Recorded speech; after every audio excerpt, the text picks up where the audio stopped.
Alam mo ba kung bakit hindi mo na-enjoy yung life journey mo mula pa sa simula? Halika, ibubulong ko sa'yo. Ito ay dahil sa mga pag-aalala or worries mo sa mga bagay na hindi mo pa naman nakikita or hindi mo naman kontrolado. Agree ba kayo doon? Hi, what's up guys? This is Mike again for another video podcast. Kumusta kayo dyan? Welcome sa munti kong channel. Sa episode na ito guys, ating pag-uusapan kung bakit yung mga worries or mga pag-aalala natin ay nagiging dahilan kung bakit hindi natin na-enjoy yung buhay natin. Kayo ba guys, isa ba kayo sa palaging nag-aalala na lang, yung every time na lang ay parati kayong nag-overthink, parati na lang may worries kayo? Tamang-tama, pakinggan mo tong podcast na to. Alam nyo guys, hindi naman talaga maiwasan yung hindi tayo mag-worry. Parati 'di ba? Every time na nag-i-start yung araw, every time na bumabangon tayo, may unang pumapasok sa mga isipan natin. Lalong-lalo na kung tungkol ito sa trabaho, sa relasyon, sa pamilya, sa karir, at marami pang iba. At isa ako dito guys na hindi talaga naiiwasan yung mag-alala. Lalong-lalo na kung may sakit sa pamilya nyo, nasa malayo yung mga magulang mo, malapit na yung exam mo, nag-worry ka kung papasa ka ba dun, or baka may ini-expect kang interview mula sa trabahong ina-applyan mo ngayon. Ang daming bagay na pwede tayong mag-alala. Hindi lamang yan. Yang mga nabanggit ko na yan guys ay mga madalas na nararanasan natin. At yung iba ay mas mabibigat pa na mismo yung kalusugan natin na apektuhan na. Alam nyo guys, yung mga worries na yan ay dumaan sa buhay ko yan. Kung saan nagdulot yun guys ng hindi maganda sa kalusugan ko, sa mental health ko. May isi-share ako sa inyong maikling kwento. Mismo sa buhay ko lang din na nangyari. Natatandaan ko nun guys, yung time na malapit na kami mag-board exam. Grabe na yung kaba ko nun guys. Ilang days na lang, ilang tulog na lang. Darating na yung mga araw na finally, matatapos na yung agony ko habang nagre-review. Yun yung challenging guys pag nandun ka sa punto na may hinahabol kang examination na dapat maabot mo yung requirements nila na sana yung requirements mo mismo na mapasa mo yun. Ginawa ko naman yung makakaya ko para mapaghandaan yun. Ang daming preparations, review, inuulit-ulit ko yung mga ginawa kong notes para ma-review lahat. At doon nagsimula yung mga worries ko, baka may nakaligtaan na naman ako. What if lumabas to at hindi ko natakel? Ang daming mga iniisip ko noon na kung saan nag-ipon-ipon siya. Hindi ka na nag-worry, overthink na. Hindi ko alam yung difference niyan eh. Or magkasing tulad lang ba? Kayo guys, pwede nyo ba i-comment yung difference ng pag-overthink at pag-worry? Para sa akin kasi yung pag-worry ay para siyang simpleng emotion, simpleng naiisip mo lang, hindi pa siya gaano kakomplikado, hindi pa siya gaano ka-complex kumpara sa pag-overthink. Na yung pag-overthink na yon, hindi ka nakakatulog, hindi ka na nakakain ng maayos, at naapektuhan na din yung health mo mismo. Kung kaya para sa akin, yung pag-worry ay isang healthy lamang na nangyayari sa buhay natin. Kumbaga, hindi ko siya tinuturing na mabigat pa na problema compared sa pag-overthink. So, balik na tayo sa usapan guys. So, malapit na yung examination day namin. At nung last day na yon, siguro naglaan ako ng isang araw para lang mapahinga yung utak ko at yung sarili ko mismo. Kasi that time, may binigay na instruction na advice yung mismong nagtuturo sa amin sa review center, yung instructor namin doon. Ang sabi niya, dapat bigyan nyo din ng oras, kahit isang araw, yung mga sarili nyo na mapahinga yung utak nyo mismo para pagdating ng exam, hindi kayo ma-mental block. Kailangan may sapat kayong pahinga at tulog bago dumating yung examination day na yun. Nung time na yun ay sinunod ko yun guys kasi isipin mo ilang buwan, ilang days, nights na kulang ako sa tulog, na hindi ako makapag-isip ng maayos kasi focus talaga sa pagre-review. And possible baka maapektuhan na yun yung the way ko magsagot sa examination na yun. So that time nagpahinga naman ako pero ang nakakalungkot nun guys, yung pahinga ko na yun, imbis magpahinga ako, puro mga negative thoughts yung mga naiisip ko nun.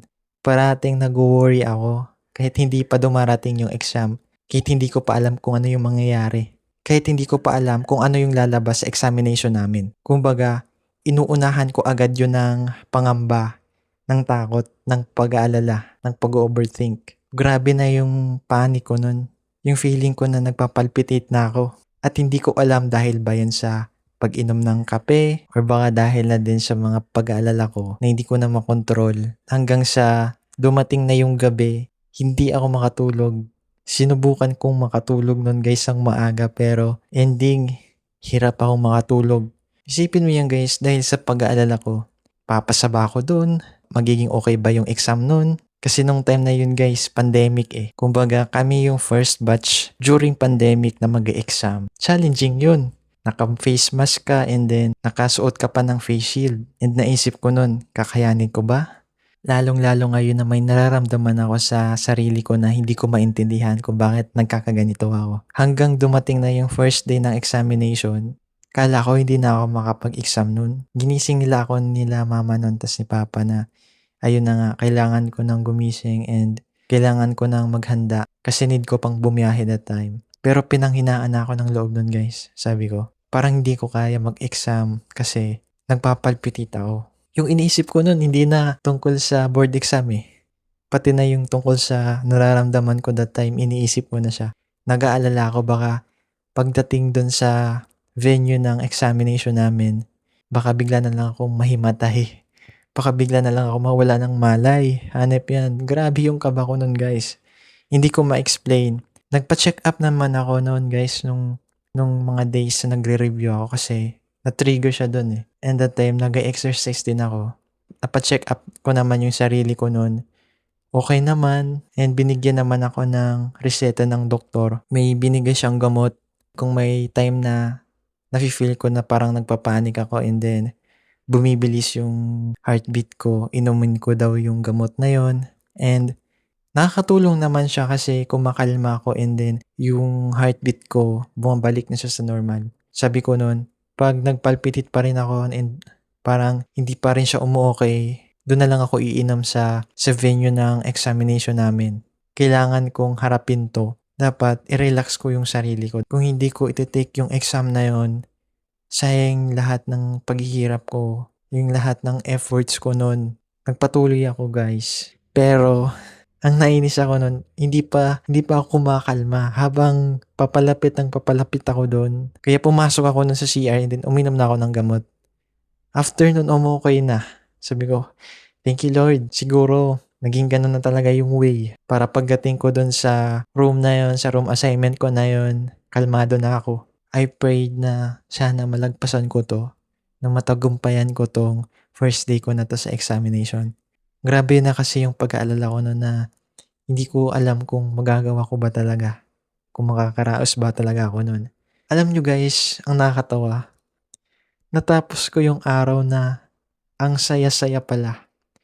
Ang saya-saya nung nag-board exam ako na hindi ko in-expect sa sobrang pag-aalala ko, inunahan ko na hindi ko napansin na ganun pala yung exam. Kaya ko pala. Sobrang saya ko nun guys na umuwi ako na may ngiti akong dala. Sabi ko, hanep na yan.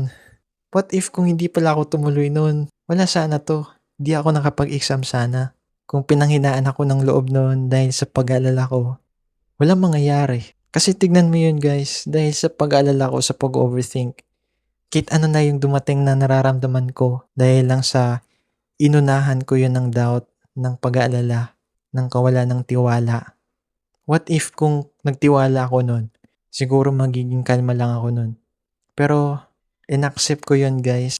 Wala naman perfect eh. Kahit sino mang tao sa mundo kung mahina ka sa ganung bagay, kung paano i-handle yung situation na yun, darating ka talaga sa punto na mag-overthink ka talaga, na mag-worry ka talaga. At isa ako dun.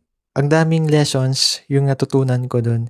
Hindi lamang yung about sa board exam ko na yun, kundi sa buong process na yun, sa buong journey na yun. Yung kahalaga ng maging kalmado sa mga sitwasyon na yun, hanggat maaari, hanggat maaga. Iwasan ko yung pag-aalala na hindi ko naman kontrolado, na hindi ko pa naman nakikita yung mangyayari pa sa susunod na mga araw. Kasi yung pag-aalala ko noon ay ililid lamang ako doon sa pag-overthink ng malala. Ang masaklap doon ay baka mapahamak pa yung sarili ko. Kung i-represent ko guys yung mga worries, ay tulad ito sa isang typhoon. And sa bagyo na yon, pag nadaanan na yung lugar mo na yon, maaaring magdulot yun ng pinsala.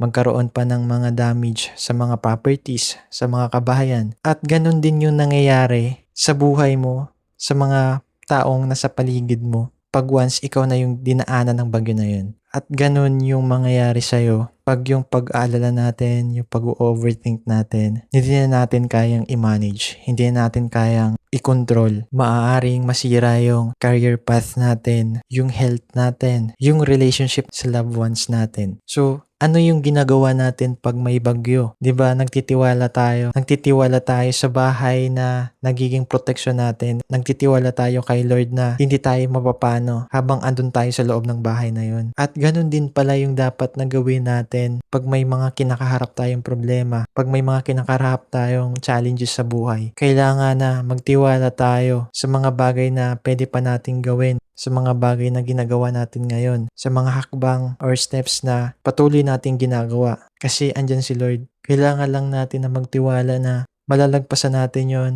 at matatagumpayan natin yon. Na hindi kailangan na mag-alala tayo ng sobra-sobra na hanggang dumating sa punto na nawawala na tayo ng konsentrasyon at baka yung masaklap, sumuko pa tayo.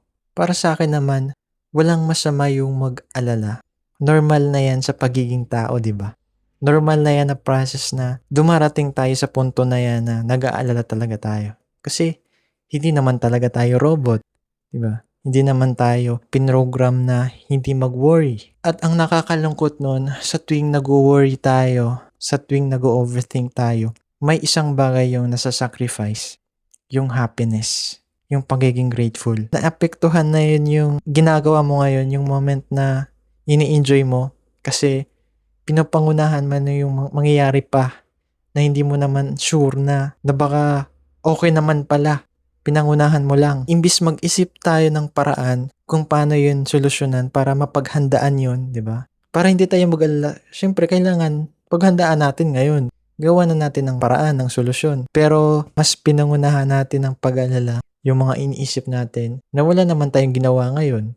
May mga pagkakataon naman guys na kahit anong beses pa natin siyang pag-isipan, gawa ng paraan ngayon dahil sa nag-aalala tayo. Kung hindi naman talaga natin yun kontrolado, matuto tayong ibigay na yun kay Lord. Yung 50% na yun, ginawa mo naman yung best mo, di ba? So bakit yung 50% na yun, ilaan mo na lang yun sa Kanya? Huwag mo na sarilinin lahat. Simpleng bagay lang yung guys sa binigay ko sa inyo. Marami pa mga mabibigat pa na situation na nasa-sacrifice talaga yung happiness natin. At ang masaklap pa doon, hindi na tayo nagiging grateful. Yung pinagdadaanan natin ngayon na present, sa present time na to, hindi na natin magawang ma-appreciate yun. Kasi nakatingin tayo sa malayo. Yung pinag-worry natin na sana maabot na natin, na sana makuha agad na natin. Dahil sa kakaisip mo sa mga bagay na yun na hindi mo pa nakikita, imbis magtiwala ka, yun yung iniisip mo. Yung ngayong hakbang mo, hindi mo na nakikita, hanggang sa bigla na lang, nadapa ka. Ayun pala, natalisod ka pala. Kasi hagdan pala yung hinahakbangan mo, pero ang tingin mo, andun sa pinakataas. Nag-overthink ka na baka pag nawaglit siya sa paningin mo, nawala siya sa mismong eyesight mo, baka hindi mo na maabot. Baka hindi mo na makuha yung success na yun. Ayun. Natalisod ka na, nadapa ka na. Pinakamalungkot na pangyayari doon, gumulong-gulong kang pababa from the start. Yun yung maaaring maging consequences pag once hindi tayo marunong magtiwala sa process na binigay sa atin. May pagkakataon naman guys na nagagawa naman nila. Kahit nag-worry naman sila, nag-overthink, hindi man sila natalisod sa hakbangin na yun. Pagdating dun sa pinakatuktok, parang useless na kasi napagod ka na, nagkasakit ka na. Yung happiness na ma-enjoy mo sana pag once na abot mo na yun, yung success na yun, hindi mo na nasusulit. Ano pang saysay nun? Ano pang saya sa journey? Kung ganun lang din pala yung sasapitin mo, naabot mo nga yung finish line, pero ikaw pala yung mafi-finish. Diba? Yun yung masaklap kung hindi tayo marunong mag-appreciate sa mga journey pinagdadaanan natin ngayon. Kung marunong lang tayong mag-appreciate sa mga maliliit na milestone, for sure, balang araw, pag naabot na natin yung bagay na goal natin na yun, na hindi tayo nag-worry ng malala, hindi tayo nag-overthink. Ini-enjoy lang natin yung mga steps na hinahakbang natin. Sobrang worth it. Sobrang happiness. Speechless tayo dahil worth it yung nangyari sa buhay natin. So, ayun lamang guys. Maraming salamat na natapos mo tong podcast na to. Sana may nakuha ka ditong bagong lessons na pwede mong i-apply mismo sa buhay mo, or pwede mo naman siya i-share sa mga taong kakilala or mahalaga sa'yo. At kung nagustuhan mo tong buong podcast na to, pwede ka din mag-subscribe para updated ka pa sa mga darating pang mga i-upload ko dito sa channel na to. So ayun lamang guys, hanggang sa ulitin. This is Mike. God bless.